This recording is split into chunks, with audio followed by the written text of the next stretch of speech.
Terima kasih Anda masih bersama dengan saya Nila Irda dalam live update kali ini. Satreskrim Polres Pamekasan Madura, Saudara, mengungkap kronologis pembunuhan yang dilakukan keponakan terhadap pamannya. Peristiwa pembunuhan ini terjadi pada Sabtu sore di Jalan Lawangan Daya, Kelurahan Lawangan Daya, Kecamatan Pademawu, Kabupaten Pamekasan. Pihak kepolisian mengatakan insiden ini bermula ketika adanya perselisihan antara korban yang merasa akses jalan menuju ke rumahnya menjadi sempit setelah batu dan penutup yang terbuat dari anyaman bambu, sehingga mengakibatkan mobil dari pelaku sulit untuk masuk melewati jalan tersebut. Untuk mengetahui bagaimana informasi lebih detailnya, tersambung bersama saya wartawan Tribun Madura, ada Kuswanto Ferdian di sana yang akan memberikan informasinya pada Anda. Halo, selamat siang Kuswanto.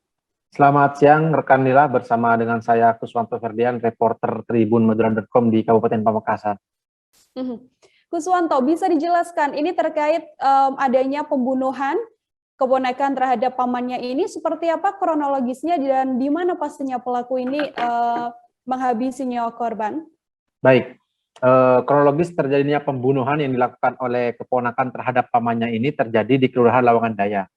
Nah, keponakannya ini atau pelaku ini menghabisi nyawa korban tepat di depan pintu masuk halaman rumah korban. Saat itu korban sedang melakukan melakukan persiapan untuk melakukan persiapan untuk menjemur tembakau yang sudah dipotong-potong begitu. Nah, saat itu pelaku hendak mau memasukkan mobilnya ke dalam rumahnya yang tak jauh dari rumah korban yang berada di sebelah timur rumah korban. Namun mobil pelaku sangat sulit atau jalannya terlalu sempit karena adanya tumpukan anyaman bambu yang dibuat untuk jadi tempat jemuran tembakau. Sehingga pelaku saat itu meminta korban agar menyingkirkan sementara saja tempat penjemuran tembakau itu karena mobil pelaku akan hendak lewat. Namun respon daripada korban terhadap pelaku justru marah dan tidak mengenakan. Berdasarkan kasakusuk warga yang saya menggali informasi di kejadian setempat, memang dahulu antara korban dan pelaku ini sempat ada cekcok ya, sehingga disinyalir juga adanya dendam amarah lama sehingga amarah itu kembali membara. Nah, saat si korban ini meminta untuk saat si pelaku ini meminta korban agar memindahkan batu dan juga anyaman bambu ini supaya dipindah sebentar, si korban ini marah kepada pelaku begitu dan ingin memukul pelaku menggunakan palu yang sedang dia pegang saat memperbaiki anyaman bambu di depan rumahnya. Namun pelaku langsung memindahkan sendiri batu tersebut dan juga anyaman bambu itu. Nah, tapi lagi-lagi korban justru semakin marah kepada pelaku dan sempat ingin memukul pelaku menggunakan palu yang dipegang itu saat memperbaiki anyaman bambu. Nah, seketika pelaku langsung pulang ke rumahnya yang tak jauh di rumah sebelah timur dari rumah korban. Pelaku mengambil celurit yang digantung tepat di belakang pintu kamarnya dan langsung menghampiri korban, dan saat itu nyawa korban langsung dihabisi dan dibacok melalui kepala belakang, sehingga di sininya ini terdapat luka sabetan. Saat itu korban jatuh, ketika jatuh pelaku tetap kembali menebaskan celuritnya sebanyak 2 kali di daerah bawah lengan korban, dan di sininya ini bengkak gitu. Bengkak lebar sehingga korban tak sadarkan diri sampai meregang nyawa dan tidak tertolong begitu, rekan Nila. Oke, Kuswanto, saat ini apakah memang pelaku setelah melakukan aksi kejinya sudah langsung ditangkap oleh pihak kepolisian? Kemudian pihak kepolisian apakah sudah bisa memastikan apa sebenarnya motif dari pembunuhan ini? Oke. Untuk pelaku saat itu juga langsung diamankan oleh Satreskrim Polres Pamekasan, dan saat itu juga waktu Sabtu sore itu dari anggota Satreskrim Polres Pamekasan juga langsung melakukan olah TKP di lokasi.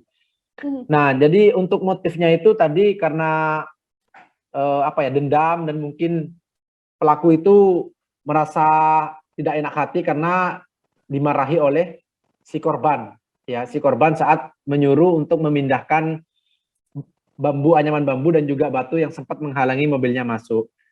Kejadian ini sebenarnya Lila, pelaku sudah berkali-kali mengingatkan kepada si korban begitu bahwa jangan menaruh anyaman bambu dan jangan menaruh batu di pinggir jalan karena memang jalannya agak sempit ketika ingin masuk ke sebelah timur rumahnya itu dan dekat sawah begitu. Di sebelahnya lagi ada selokan yang saat ditumpuk itu anyaman bambunya memang agak sedikit kesusahan kalau mobil pengen masuk ke arah timur. Kalau ingin masuk mobil ke arah timur rumahnya begitu. Nah, saat di lokasi juga ketika korban meregang nyawa di depan pintu masuk rumahnya itu istrinya menangis histeris ya. Menyaksikan suaminya sudah tak bernyawa dan dihabisi oleh keponakannya sendiri. Istrinya ini sempat pingsan di depan rumahnya dan saat itu juga langsung diangkut oleh keluarganya ke dalam rumahnya. Begitu rekan Nila. Kemudian Kuswanto, untuk barang bukti sendiri yang sudah diamankan oleh pihak kepolisian dari tangan pelaku apa saja? Oke, yang diamankan itu sebilah celurit ya, sekitar 65 cm tingginya dan juga sebilah palu. Selain itu juga sarung celurit yang menjadi pembungkus celurit korban untuk untuk pelaku menghabisi korban. Selain itu juga baju pelaku dan juga baju korban yang masih banyak bercakan darah. Karena saat itu di lokasi darahnya ya banyak sekali ya mengalir kemana-mana di depan rumahnya korban itu. Begitu rekan Nila. Oke, terakhir Kuswanto, terkait pasal yang kemudian dijatuhkan pada pelaku nantinya dalam aksi pembunuhan ini bisa dijelaskan? Nah, untuk sementara mengenai pasal ini masih menunggu update selanjutnya dari Satreskrim Polres Makassar karena saat ini masih dilakukan pemeriksaan. Khawatirnya ada pelaku lain yang mendalangi adanya aksi pembunuhan ini. Jadi Satreskrim Polres Makassar masih belum memberikan keterangan perihal pasal apa yang disangkakan. Begitu, rekan Nila.